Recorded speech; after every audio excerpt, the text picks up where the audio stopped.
Let's talk about one of the biggest pitfalls, one of the biggest traps that I think homeschool mamas can fall into.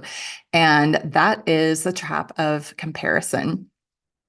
I was thinking about this as my husband and I finished a study of the book of John fairly recently. And you're probably familiar with Peter being reinstated after he denied Jesus 3 times. And then the last chapter is just so beautiful. Jesus has come. He has asked Peter 3 times, Peter, do you love me? Do you love me more than these? And Peter has said, yes, Lord, you know that I love you. So that has just transpired. And then starting in verse 20 of John chapter 21, Peter turned and saw that the disciple whom Jesus loved was following them. This was the one who had leaned back against Jesus at the supper and had said, Lord, who is going to betray you? When Peter saw him, he asked, Lord, what about him? Jesus answered, if I want him to remain alive until I return, what is that to you? You must follow me. Because of this, the rumor spread among the brothers that this disciple would not die. But Jesus did not say he would not die. He only said, if I want him to remain alive until I return, what is that to you? And I don't know, that just kind of pierced me. It's a very different scenario, but isn't that our tendency? Lord, what about him? What about her? What about them? And Jesus says, what is that to you? I started thinking about other examples in the Bible of characters who their first tendency was to compare themselves to someone else. I thought about how Moses, when he was called, he was asking God, I don't know. I'm not the best one for this. What about my brother? What about somebody else? Actually, I don't know if he asked God about his brother, but the Lord was so gracious and said, fine, take Aaron along and he can help be your spokesperson. But Moses was comparing himself to other great speakers, other great leaders, and he felt very inadequate. There was Martha coming to Jesus and saying, Lord, my sister is not helping me. Tell her to get up and help. She was comparing what she was doing, the behind the scenes work, with what Mary was doing or not doing, sitting at the feet of Jesus at the time. Paul even called himself the least of all the apostles. He said he was the worst of all sinners. At the same time, he had that wonderful biblical godly perspective of, by the grace of God, I am now what I am. And I was shown mercy so that in me, the worst of sinners, Christ Jesus might display his unlimited patience as an example for others. So I share those examples to encourage us that we are not the only ones who compare. But as homeschool moms, I think a lot of times we compare ourselves to what other homeschool moms are doing.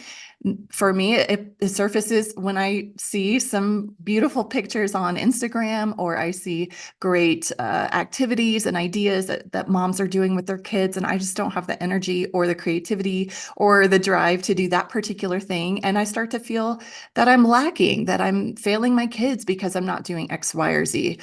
And I think back to what Jesus told Peter. What is that to you? What is it to you if she is called to make sourdough bread and raise chickens and all of that? What is that to you if she is called to do a hybrid approach to schooling? What is that to us? Really, we are called to our own race, to our own journey.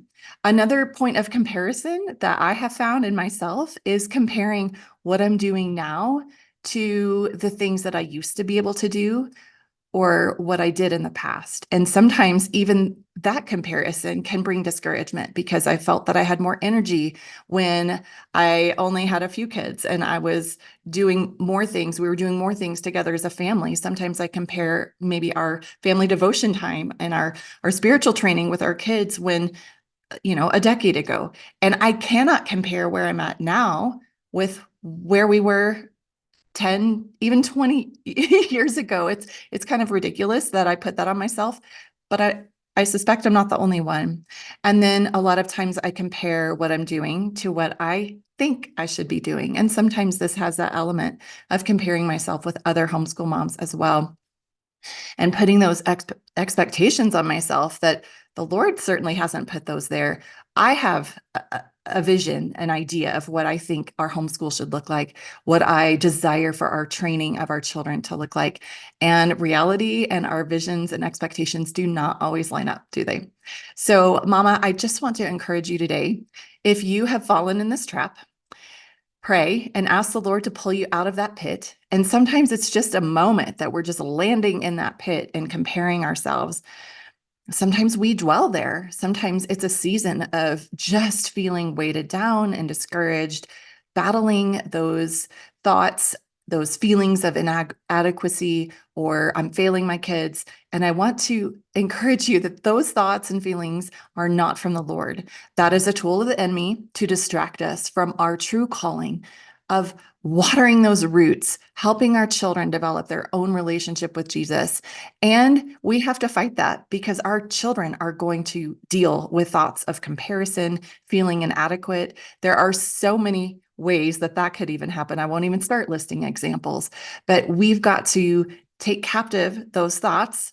2 Corinthians 10:5, take captive those thoughts that are not obedient to Christ, that are not in line with the truth, and speak truth over ourselves, over our families, and our children especially. So I hope this encourages you this morning. Let me know if you have also struggled with comparison. Full disclosure, it's something I think I will always struggle with my whole life, but I am learning to take captive those thoughts and recognize it for what it is and remind myself of what Jesus has called me to do, what he has called for our family in this particular time and season.